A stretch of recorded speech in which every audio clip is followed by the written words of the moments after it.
আসসালামু আলাইকুম, welcome to Babul nest. প্রায় 90% মানুষ অ্যাকোরিয়াম হবি শুরু করার প্রথম সময় যে ভুলগুলো করে থাকে, আপনি যদি সেই ভুলগুলো না করতে চান তাহলে শেষ পর্যন্ত আমার ভিডিওটা দেখুন।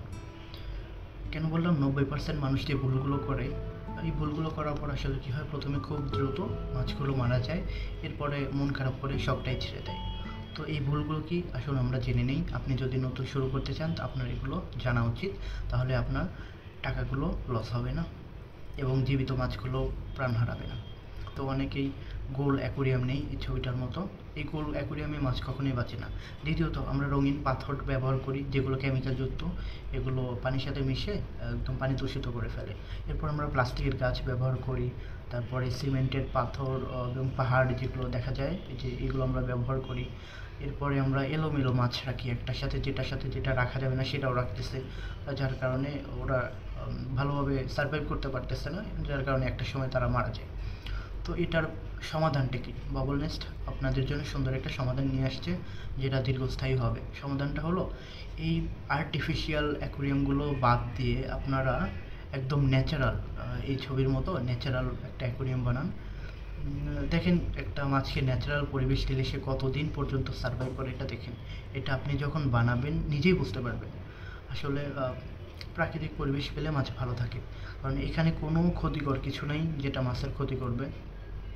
তো আমাদের যে এই প্যাকেজটা আপনারা এখানে ছবিতে দেখতে পাচ্ছেন, এটা হয়তো দেখতে অনেক ছোট লাগতেছে, কিন্তু এটা একদম পারফেক্ট একটা বেটা ফিশের জন্য পারফেক্ট একটা সেট আপ। অনেকে হয়তো মাছ পালন শুরু করার সময় চিন্তা করেন কী মাছ দিয়ে শুরু করব, তাদের জন্য বেটা ফিশ একটা বেস্ট অপশন হতে পারে, কারণ এরা খুবই শক্তিশালী একটা মাছ এবং এদের খুব বেশি যত্ন করতে হয় না। তো আপনি যদি খুব অল্প সময়, দিনের বেলা দেখা গেল 24 ঘন্টায় যদি আপনি ওর পেছনে আধা ঘন্টা সময় দেন, বা এরকম এত সময় লাগেও না, সপ্তাহে 1 ঘন্টা সময় দিতে হয়। তো আমাদের এই প্যাকেজটা একদম ন্যাচারাল। কেন বলতেছি আমরা এখানে আর্টিফিশিয়াল কিছু ব্যবহার করিনি।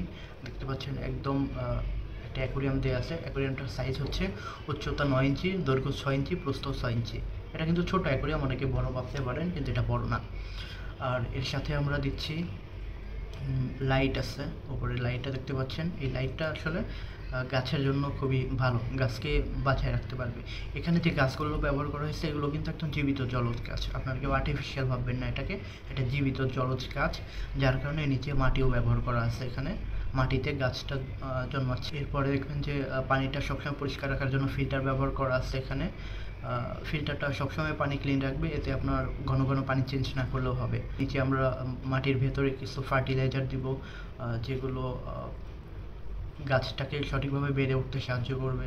তারপর ভিতরে একটু ডিজাইন আনার জন্য আমরা বগ ব্যবহার করছি। এটা কিন্তু যে গাছ, ন্যাচারাল গাছ, একটু শুকনো যে গাছগুলো মরার পরে এইগুলো প্রসেস করে বানানো হয়। অনেকে দেখে আমাদের দেশি গাছের ডাল ভাবতে পারেন, আসলে তা না। তারপর আমরা এটার সাথে একটা মেডিসিন দিয়ে দিব।